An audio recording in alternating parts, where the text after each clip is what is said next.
Looking to start a podcast but don't know where to begin? Look no further. The team at Dodge Media Productions has 20 years of experience as podcast listeners and observing the industry and 8 years experience in podcast production. We can help you take your podcast from idea to fruition, and we'll make the process seamless and easy. We'll help you with everything from recording and editing to hitting the charts on Apple Podcasts. So what are you waiting for? Contact us today and let's get started. DodgeMediaProductions.com. You're listening to Dodge Movie Podcast. Your hosts are Christy and Mike Dodge, the founders of Dodge Media Productions. We produce films and podcasts, so this is a podcast about films. Join them as they share their passion for filmmaking. Welcome back, everybody, to the Dodge Movie Podcast. This is episode 175, and we are talking about an oldie but a goodie, 1944's Arsenic and Old Lace. It is directed by Frank Capra, who also did It Happened One Night, which we talked about in 1934. And in 1939, he did a little-known movie, Mr. Smith Goes to Washington. And then an even lesser-known movie, 1946's It's a Wonderful Life. That Capra never really made himself anything. Yeah. Surprised we ever heard of him. Right. This movie stars Cary Grant, Priscilla Lane, Raymond Massey, Jack Carson O'Hara, and Peter Lorre. Yeah, Peter Lorre was busy back then. Yes. The DP was Sol Polito. He did Adventures of Robin Hood, Sergeant York, Captains of the Clouds, and it was filmed at the Warner Brothers studio in Burbank. The writer is Julius J. Epstein, Philip G. Epstein, and Joseph Kesselring. Excuse me, Joseph. Reminds me of the Kessel Run from Star Wars. Okay. The synopsis for this film is a Brooklyn writer of books on the... a Brooklyn writer of books? That seems redundant. Please tell me there's a bookstore in Brooklyn called Brooklyn. That would be awesome. Yeah, I don't know about that one. A Brooklyn writer of books on the futility of marriage risks his reputation after he decides to tie the knot. Things get even more complicated when he learns on his wedding day that his beloved maiden aunts are habitual murderers. So after we go through the next bit, I do want to circle back to that particular bit there about him being opposed to marriage. But please continue. Okay. I've got 5 taglines for you. Let's see how they pan out. She passed out on Carrie. No wonder. She's just discovered his favorite aunts have poisoned their 13th gentleman friend. Spoiler alert. Horrible tagline. Strike. You're out. These are horrible. Unrelated. Did they see the film before they wrote the tagline? Okay. At least 5 times as funny as the play. Okay. I actually like that. That's pretty good. At least 5 times. Oh my gosh. And last, everybody's nuts, including Cary Grant in Frank Capra's Arsenic and Old Lace. No. At least 5 times as funny as the play. That's great. All right. So you wanted to return to the synopsis and him being a writer that did not approve of marriage. Yeah, it has absolutely nothing to do with the film. Well, it's interesting because when the film starts out, you think that's what the film's going to be about, is this irony of this guy that's always been opposed to marriage is getting married and he's got to hide it. And I mean, quite literally, that is how the movie starts out. He's hiding in the office where people get marriage licenses. Although, are they trying to make How to Lose a Corpse in 10 Days? But it's not a rom-com. They could have showed up on the doorstep of the auntie's house with like the cab pulls up and there's like a yard there with gravestones in it, oddly. Mm-hmm. They could have started the movie there. Yeah. There's no reason to have the rest, and it never comes up again in the rest of the plot. Exactly. All right. We're all over the place. Let's see. So Cary Grant considered his acting in this film to be horribly over the top and often called this one of his least favorite movies. I had made a note that at one point he breaks the fourth wall. Oh, wow. I mean, on purpose, but it's that kind of a film. He's kind of giving a wink to the audience. Well, I mean, it's just really over the top, silly, scenery chewing, at least 5 times as funny as the play. One of Frank Capra's mother's greatest talents was her making of the elderberry wine. which becomes part of the murder weapon. Murder. Yeah. So I suppose that's in some way different than grape wine. I had not heard of elderberry wine. Maybe because elderberry is more unique, it was easier for someone to go, this tastes odd, and chalk it up to the fact that it's right. a juice they're not used to. I expect by the end of the evening, your friend Al will have sent you a link to elderberry wine. If we keep saying elderberry. All right. This movie clearly indicates that it's Halloween, yet the Dodgers are still playing baseball, which rarely happened. That I think the implication was that it was the World Series if they were still playing in October, but I don't know if they played to the end of October. End of October, yeah. Yeah, that seemed a little odd, but we knew it was Halloween because they have little kids trick-or-treating. Yes. And they may also have had the cops have some dialogue around that. Mm-hmm. All right. Kick us off with your pickup line. Well, there's a footnote to this one. Okay. I looked up on IMDb the quote because I couldn't quite understand it. IMDb says, "I'll knock your block off, you big simp." Now, I think the tagline was, "I'll knock your block off, you big stiff." And simp is, to my ear, a modern phrase. I've only heard the younger generation use that. So I'm not sure if that's accurate. But whatever it is, it doesn't meet my theory very well at all. It's just from an angry baseball fan, which, again, not really sure what that was in there for. Yeah. I was trying to wedge it in there for you, and I can't do it. Yeah. I mean, I tried to stretch it to say violence, people dying. I just think that's too far of a stretch. I think it just does. My theory doesn't work on this film. Okay. What did you think of the cinematography? This is a film in black and white. Yeah, it's interesting. We talked a little bit about there's this scene at the marriage license at City Hall that I felt was unnecessary. They had a nice dolly shot in the hallway, though. And then their first shot of Priscilla Lane, I believe is the name of the actress who played Elaine, it was the classic Hollywood gel shot. I love it. I love when You love a gel? Yeah, I do. And there's hair light on her when she first meets the aunties. I made a note that there's a lot of camera movement, mostly panning to track people walking back and forth in that living room, but also some tilts. And you can kind of see how it would be a stage play because for the most part, everything takes place in their living room or the first floor, whatever you would call it. And it's neat that they shot at one point, they shot Mortimer through the balusters. Mm-hmm. And then there is when the brother talks about being Teddy Roosevelt, they shot from worm's eye view. They had the camera down at foot level, which is just fascinating. I don't really remember seeing that back then. So the cinematographer, really, he was kind of pulling out all the stops.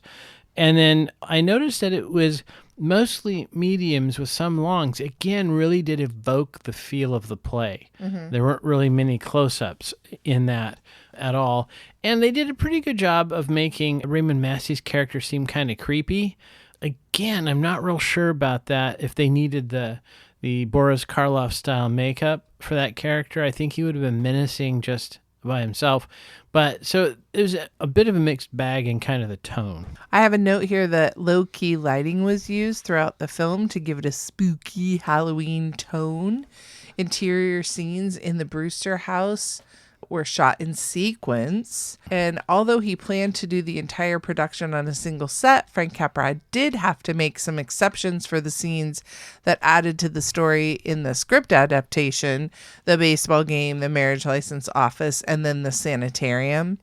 For the most part, though, Capra and the cinematographer confined themselves to the set designed by art director Max Parker, based on Capra's sketches. And the house was constructed so that they could shoot interiors and exteriors.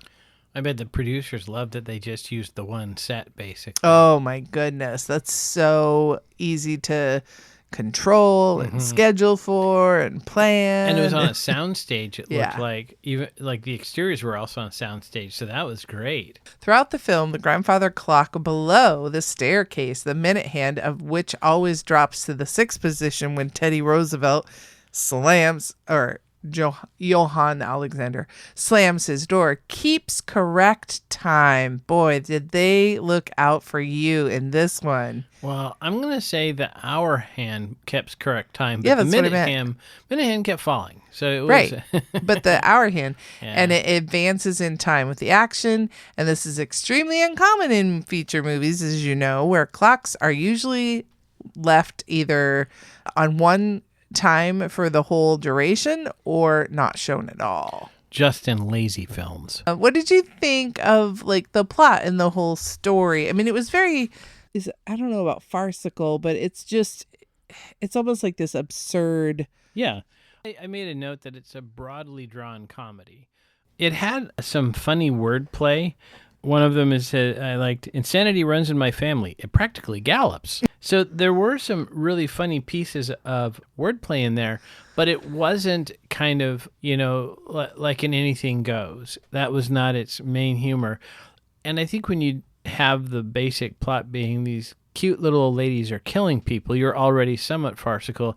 And I think you need to go over the top for it not to feel like a thriller or a horror film. But as I mentioned before, I don't really think that the plot point of him not liking marriage but getting marriage had anything to do with anything. And we could have skipped that whole thing, saved one of the sets that the producers had to pay for. And there's the whole point of kind of his reaction is by the premise, by the bit. I think most people, when you found out that your aunties had been killing people, would react a little differently. But we buy it, right? And so we go down this, and there's a guy in the window seat, and then somebody else wants to put a second guy in the window seat, and they talked about, well, they buried him in the basement. Well, I mean, digging 12 graves is a non-trivial amount of work for two little old ladies. So a lot of this is kind of a little bit, like I said, I think it's by the premise, by the bit, but it has that feel of that, people running into the room and out of the room, and I think it lands for what it is. Yes, it's very, very silly. I was going to make a case, not to be argumentative or try to be that guy, but did they feel like they needed it? Because when he comes home, he's basically in a hurry because him and his bride, now that they're newly married, or no, they weren't able to get married at the office, so they want to go up to Niagara Falls to get married. And I made a note. Remember when everyone used to go to Niagara Falls to get married? Yeah. I used to think, like, what is it with Niagara Falls that's where everybody goes? Because it's like in movies as a kid, 70s and 80s, everybody went to Niagara Falls. Like, were the laws different there that you didn't need, like, to have a license or something? So here, that would be my guess. And my thought is Niagara Falls is literally the border between New York and Canada. So in Canada, were the laws different so people would jet up there? Because I do know in LA, in that era, people would drive down to Tijuana to get divorced because it was faster and cheaper. Yes, you're right. So I'm so guessing we go to Canada to get married and Mexico. Look, we're exporting business. We're big that way. But yeah, that's interesting that I had thought that Niagara Falls was the wedding place, and it kind of got supplanted a little bit by Las Vegas. Yes. Because that had the quick and cheap weddings, although I don't know if that's quite the case anymore. Maybe it's West Coast versus East Coast. Like if you live on the West Coast, you go to Vegas, and if you live east of the Mississippi, you head up to Niagara Falls. Yeah, it's a good point. Well, yeah, what if you live in Mississippi? I don't know. We'll have to, maybe some of our listeners from I meant the deep Mississippi South. River, so that would be. Okay, sure. So this film, it was originally a play, and it was written in the anti-war atmosphere of the late 30s. And so a Capra scholar, Matthew Gunter, argues that the deep theme of both the play and the film is America's difficulty in coming to grips with both the positive and negative consequences of the liberty it professes to uphold, in which the Brewsters demand. Are the Brewsters the aunties? I think so, yeah. And although their house is the nicest in the street, there are 12 bodies in the basement. I think that guy's stretching a bit for his book or his thesis. Okay. Julius Epstein thought Cary Grant mugged too much. He later said that Frank Capra intended to go back and rein in the broadest scene, but near the end of principal photography, the Japanese attacked on Pearl Harbor, and Capra was eager to move on to his military assignment, and thus retakes were never done. So I wonder if that's partially why Cary Grant was upset, because he thought he would get to redo and then was not given the opportunity to. Right. And just imagine that, to choose to go to your military assignment instead of finish your film. I don't think I'd make that choice. I think if it was up to me, it would have taken 4 years to get out of post. You just keep saying, nope, we're not done. Nope, we're not done yet. I got to go back to the edit bay.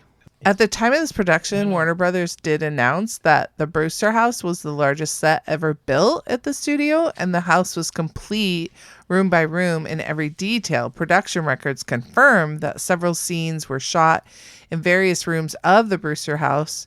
Mortimer's grandfather's study, the aunt's bedroom, and the cellar were filmed but not included in the final cut of the film. Oh, that's interesting. I know. It's so... I mean, I guess it just goes back to, you shoot when you've got everybody there, and then they just decided, I guess, that they didn't need it. Yeah, they must have, but to me, that's odd to go to the expense and then to shoot those scenes and not use them, because that would, take it from feeling like a play into more like a film, but perhaps Capra ran out of time. I was going to say, and maybe it was the length also. Or just in the edit, he had to go off to war, so he didn't have a chance to go talk to the editor. I enjoyed the harpsichord piece that was being played early on. It's Mozart's Turkish March, and it's been a while since I had heard harpsichord music. Yeah, that's true. That was, I guess, back in the day when the harpsichord was a more popular parlor musical instrument. Right. That's probably what they called that room, the parlor. Was there any head trauma in this film? I understand there was other maladies, but yeah, there was quite some bit of poisoning off screen. But at the beginning, many players and the umpire get punched during the baseball game fight that breaks out. Mortimer scorpions over a chair when chasing a potential victim out of the house. I know. We've been watching too much ridiculousness, because the minute I saw his body go into that backward bend, I was like, he just scorpion. Yeah. Teddy Roosevelt off screen falls down the basement stairs while carrying a dead body. We hear it, but we don't see it. And then Mortimer gets punched in the chops during the fight with Jonathan, the brother. All right. How about a smoochie? Smoochie, smoochie, smoochie. We have Mortimer and Elaine smooch in the phone booth at the courthouse, and also in the front lawn, and also through her bedroom window. He's a smoochy fella, that Mortimer. And then he kisses her to prevent her from telling the cops about the dead bodies. Something else we don't see in movies anymore, which is understandable now that there probably are no phone booths except for maybe in London or something, is there was, to get the boy and girl together uncomfortably close. Right. They would end up in a phone booth, right. Or sometimes you would put two gents, because generally they wouldn't be that close in proximity. Hands to yourself, Rob. Right. Is there anything that you noted that this film did that couldn't be done today? Yeah, there were a few things. When the Asian lady looks at Elaine in the line at the marriage office, they play the Ching Chong music cue. Oh, dear. Oh, yeah. Yeah, long before 16 Candles.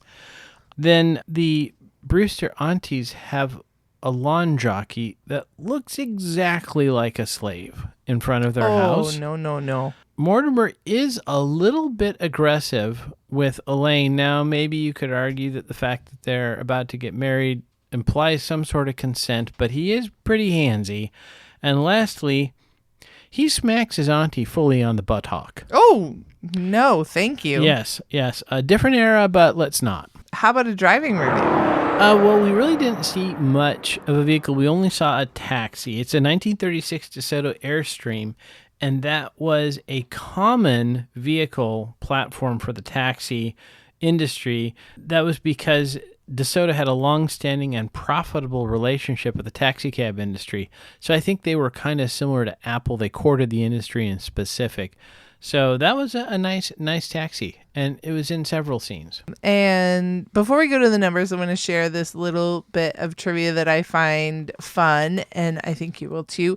One gag in the original Broadway production that could not be reproduced in the film was after the cast members had taken their final curtain call, the cellar door opened and 13 men representing the bodies buried during the play, who never appeared on stage, filed in and took a bow. That's kind of fun. I know.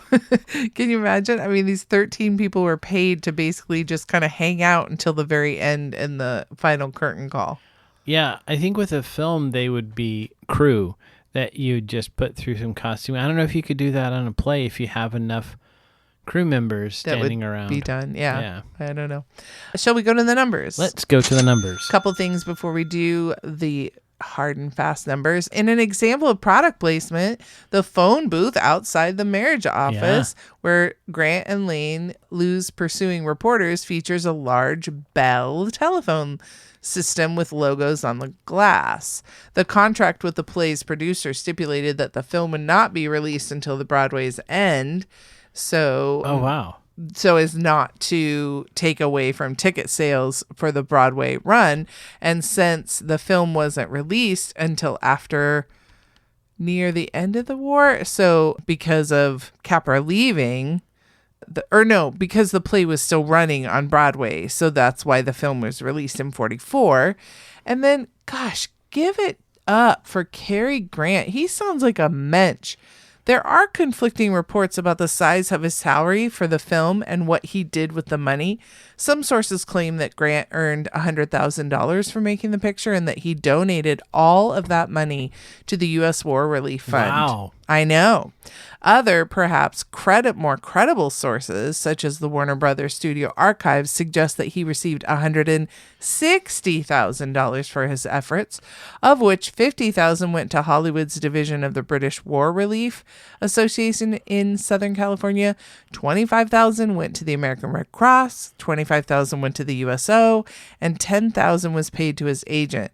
So still other sources claim that he donated $100,000 of his salary to an unspecified wartime charity and kept the remainder of the salary, about $60,000 for himself. Each of these sources are consistent on at least two main points. He earned $100,000 for making the film, and he donated at least $100,000 of his salary to Allied wartime charities. So that's pretty awesome. Yeah, way to go, Mr. Grant. Yes. Capra also received about $100,000. Raymond Massey's salary was set at $25,000. Peter Lorre at $13,000. And Gina Dare and Josephine Hull, I believe those are the aunts, they got $10,000 for making the film. Yeah, not a lot. Not as much as good old But Carrie. back in the day, that was probably a decent wage. Yes. Right? Yes. So this, like I said, was a 1944 film. The budget for this film was $1.2 million, and it made domestically $2.8 million and internationally 1.9 for a total of 4.8 million. So it did quite well, probably from, I would think, kind of notoriety from the play, kind of. Yeah, once the Broadway run finished and they said this one's at least 5 times as funny. Right, exactly. It gets a 7.9 out of 10 on IMDb. It's 86% with the critics and 92% with audiences. It's just under 2 hours at 1:58. It is before the rating board, so it received an approved, not a letter rating like we're used to today. It is listed as a comedy crime thriller. I would say more comedy than thriller. Yeah, there's no real mystery who done it. Who done it? Yeah. Yeah, they're pretty straightforward right away. And it received one nomination. I can't remember if IMDb was specific about what that nomination was, but I don't have it down. And the studio, like I said, was Warner Brothers. And Warner Brothers borrowed Cary Grant from Columbia for the production, back when they used to borrow and trade, let's say, actors. It sounds odd that one studio owned Cary Grant. Right. But We watched this on Apple for $3.99, and I'd say I enjoyed it. I'm glad I saw it. It feels like one of those historically right. necessary films to watch. I believe I had seen it when I was a Ute and didn't remember much. And so I was glad that we rewatched it again. I don't know that I would go out of my way to watch it again a third time, but it's a fine film. Nothing wrong with it. Just, maybe not. I think it's a broad comedy, but for some reason it's not just one of those. You should probably cut all that out. Don't want to throw shade to the poor movie. That's fine. All right, let's select and see what we're watching next week. Coincidentally, I just watched this movie, The Devil Wears Prada. Oh, fun. Well, you'll have to watch it again. All right. Have a great rest of your weekend, everybody. And never forget, Dodges never stop, and neither do the movies. Thanks for listening to Dodge Movie Podcast with Christy and Mike Dodge of Dodge Media Productions. To find out more about this podcast and what we do, go to dodgemediaproductions.com. Subscribe, share, leave a comment, and tell us what we should watch next. Dodges never stop, and neither do the movies.